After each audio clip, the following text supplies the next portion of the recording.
A girl reveals that she is a succubus. The boy replies that he understands because he is not good with erotic things either. Hearing those words makes him feel like his knees are going to give out. The boy walks through a bookstore crowded with people and rows of shelves. The boy is 16-year-old Yui Hayato. Hayato wonders if guys still buy physical books when there are so many guides online. He spots a book on how to draw manga and thinks the author does not seem like someone who would go viral. He thinks that a manga one-shot incorporating modern values would be well received by award committees.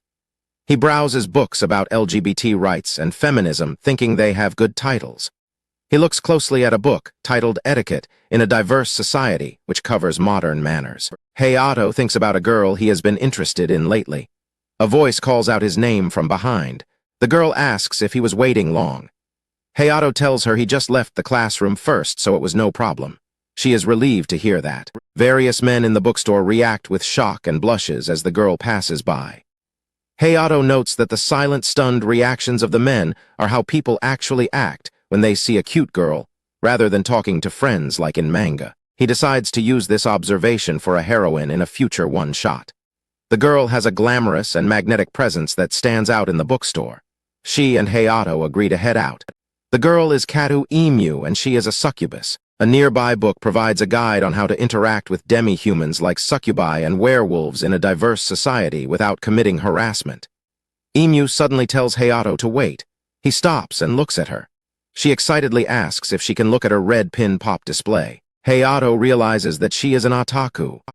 Emu says she is going to ask the staff for permission to take a picture and runs off. Hayato reflects on how fast she acts and notes that they only started talking because of a strange coincidence. Yui is an aspiring mangaka who likes the manga series Red Pin or Red Binbin because he follows the author's work.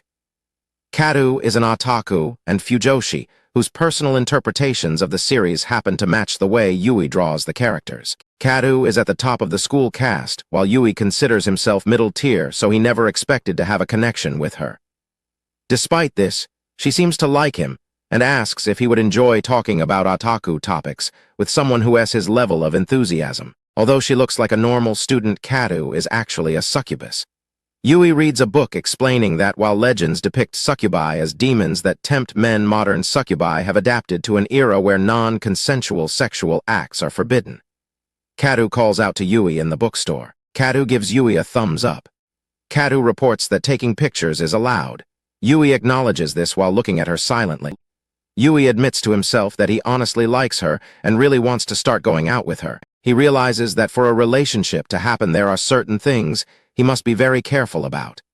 Katu debates whether she should use a filter or a print scanning setting to make her photo look better, while keeping the colors natural. Yui thinks she is incredibly cute because she prioritizes her otaku activities over worrying about her own appearance. Yui is unsure if his feelings are influenced by succubus magic, but he notes that Katu is constantly harassed by guys who only care about her body. This has caused her to develop a cool and distant reputation at school. Katu finishes her photography and suggests they head out for a tour of stores offering bonuses. Yui feels like she shows a special side of herself only to him as an otaku friend and wants her to realize that he is different from the other guys. He is attracted to her personality as an individual named Emu Katu, rather than just her physical looks. Yui hopes to eventually look her in the eyes and tell her that he likes her. Kata's skirt flutters as she walks ahead of him. Yui is caught off guard by the sight. Yui tells himself he must never let Katu suspect he is looking at her with lust. He reflects on how he told her he isn't good with erotic things, noting that he actually struggles with dirty jokes, even among his friends. Katu asks where they should go first and lists several hobby shops they should visit. She explains her plan to buy one copy of a book at each store to avoid monopolizing stock while trying to collect the 6 random bonus types available. Yui thinks the random distribution is quite harsh. Katu smiles at Yui and tells him that while she usually goes around by herself today is fun because he is there. Yui looks at her in silence. Yui acknowledges that regardless of her being a succubus, Katu is an attractive person. He realizes he likes her and would be willing to visit 100 stores just to stay by her side.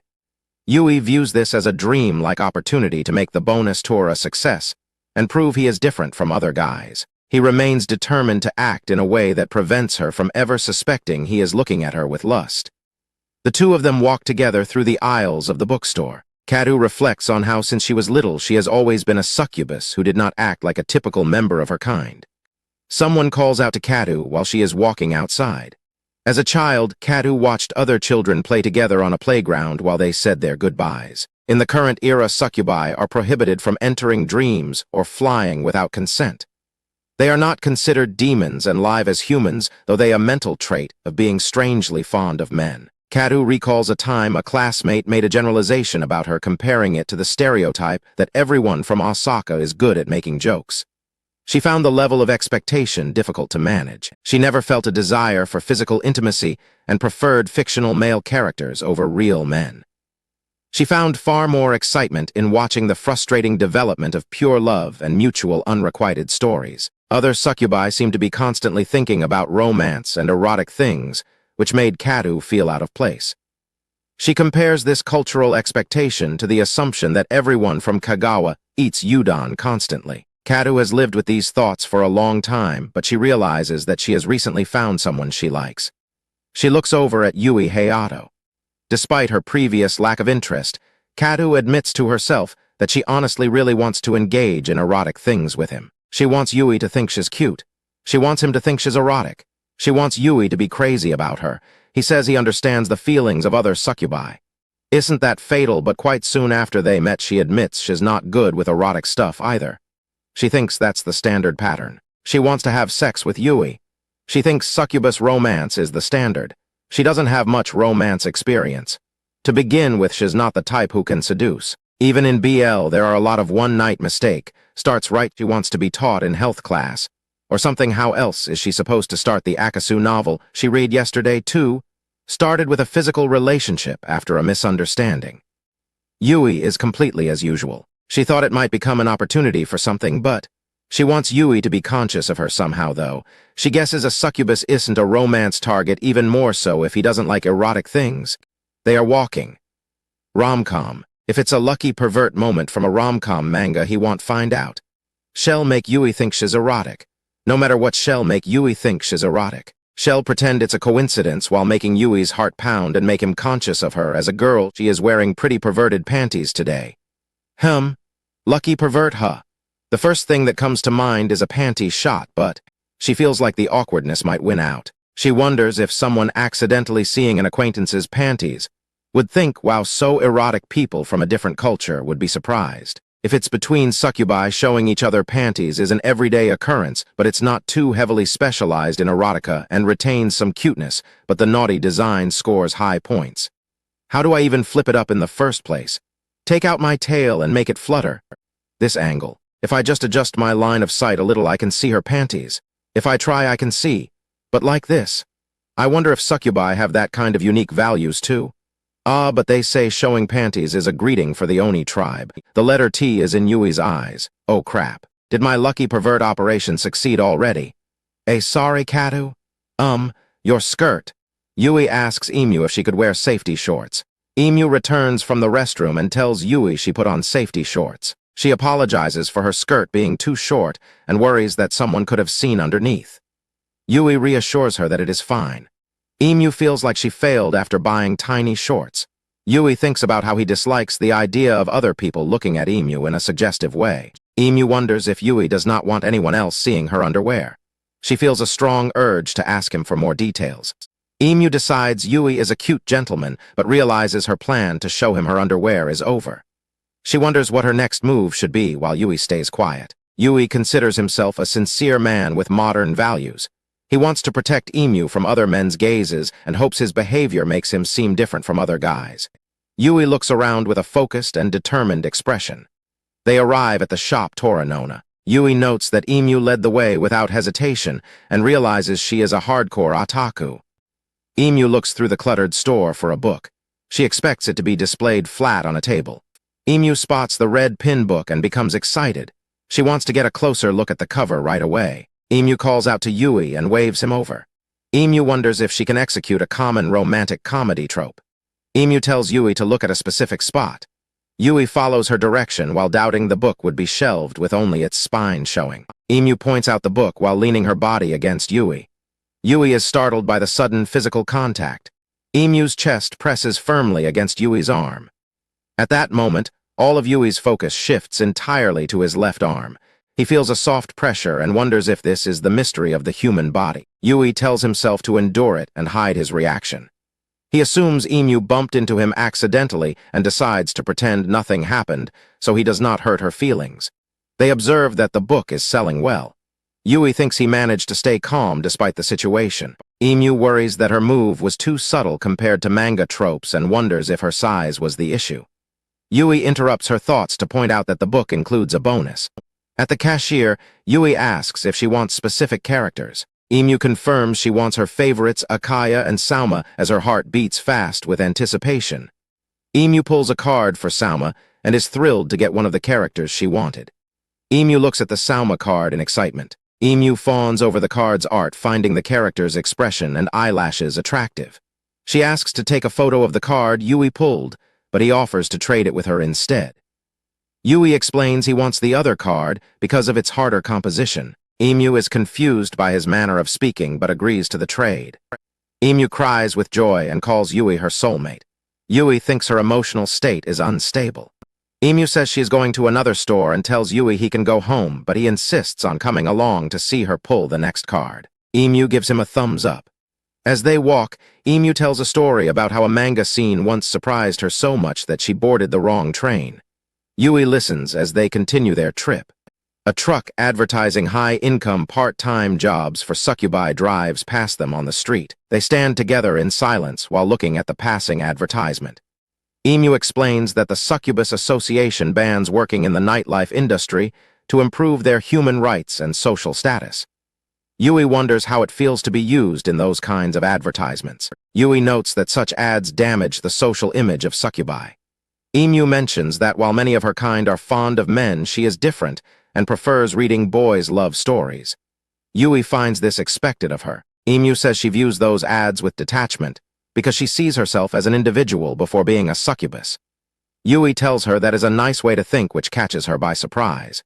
Yui tells Emu that her carefree attitude suits her and mentions that she has a cool reputation among other girls. Emu remains silent as she processes his words.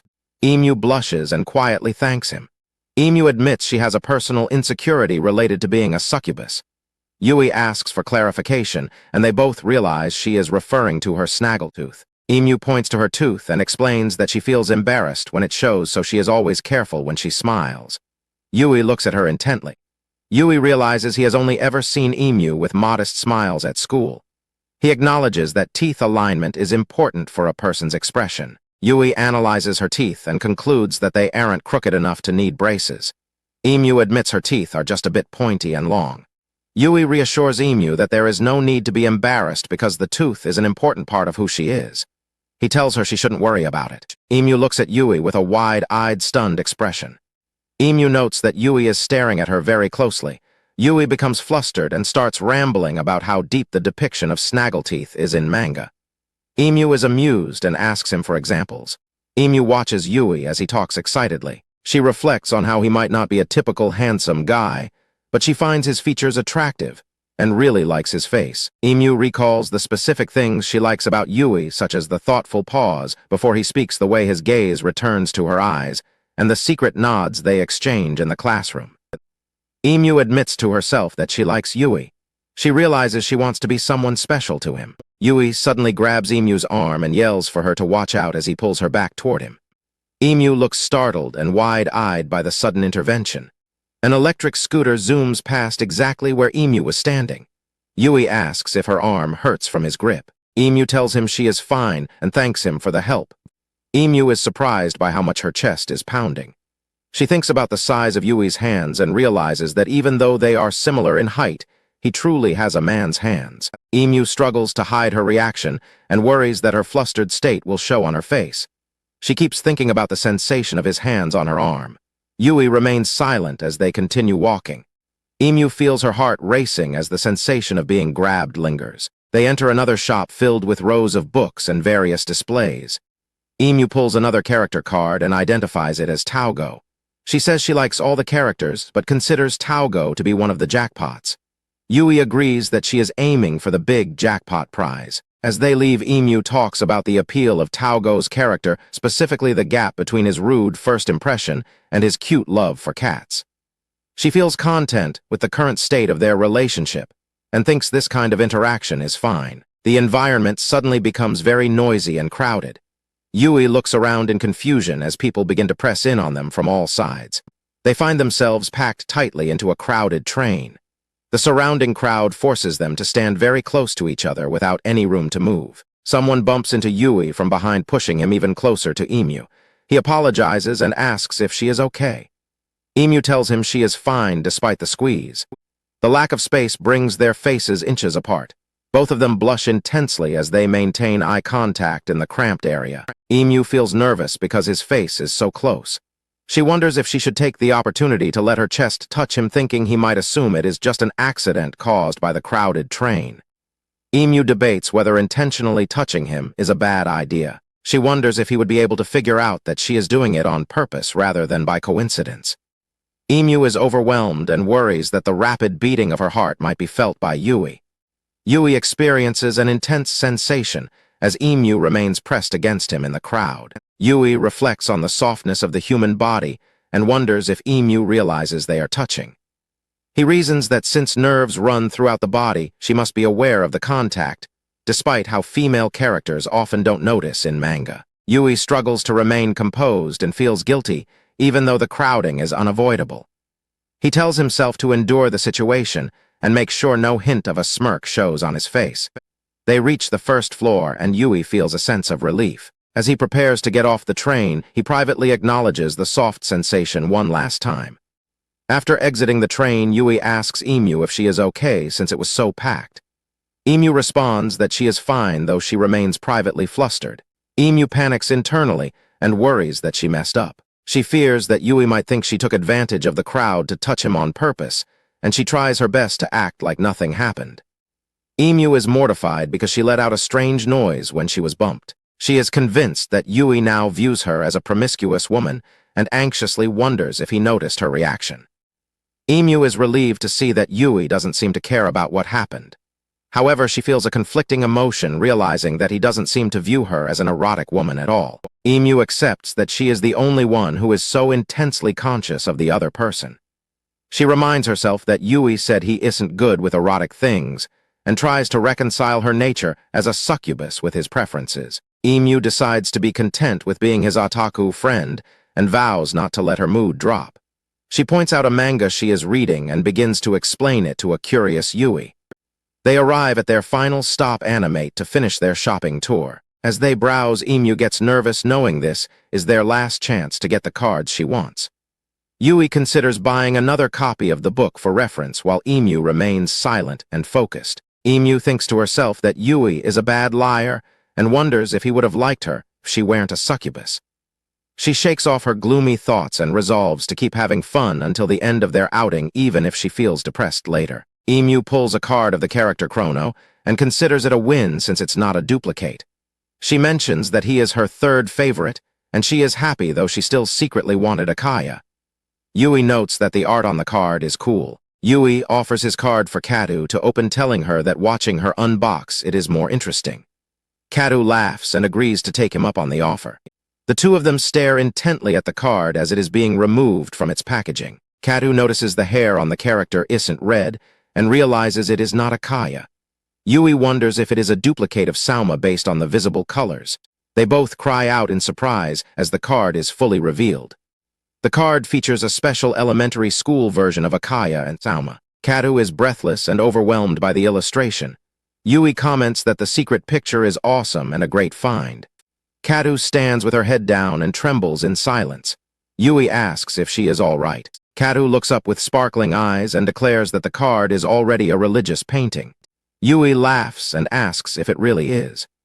Kadu argues that any human would hesitate to step on such a work, though she notes she is actually a succubus. Kadu says she is glad she got to see it in person and asks to take a photo. Yui tells her that she can just keep the card for herself. Kadu is shocked by his generosity.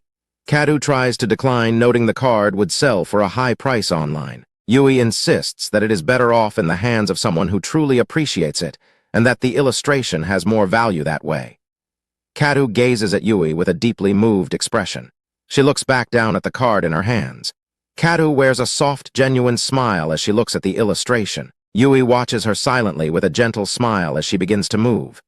Katu gives Yui a wide, joyful smile showing her snaggletooth as she thanks him. Yui looks at her in stunned silence, his face flushing with a blush. Yui accidentally blurts out that she is cute. Katu stares at him in surprise. Yui immediately panics and regrets his slip of the tongue. Both of them stand frozen in sudden embarrassment. Katu remains silent, her face unreadable as she processes his words. Katu becomes intensely embarrassed, causing her horns to pop out as she blushes deeply. They both stand awkwardly in the store. Katu hides her face behind her new card while Yui shifts nervously. Katu stammers a stiff thank you. Yui tells her she is welcome while privately confirming his thought that her snaggletooth is nice. A brief silent pause hangs between the two of them. Night falls over the apartment building where Katu lives. Inside her room, Katu screams in frustration. She regrets her formal reply and feels mortified that her horns appeared in front of Yui. Katu rolls around on her bed wondering if Yui is actually becoming conscious of her as a girl, or if he just liked her tooth. She feels confused and overwhelmed by her own overthinking. She lies down and thinks about the sensation of Yui's hand on her arm. She expects the moment to haunt her dreams tonight. In his own home, Yui yells at himself for being an idiot. He feels ashamed for calling her cute after trying so hard to act normally all day. Yui continues to berate himself for his stupidity. He admits that she really was cute, but he hates that he let the words slip out of his mouth after holding them back for so long.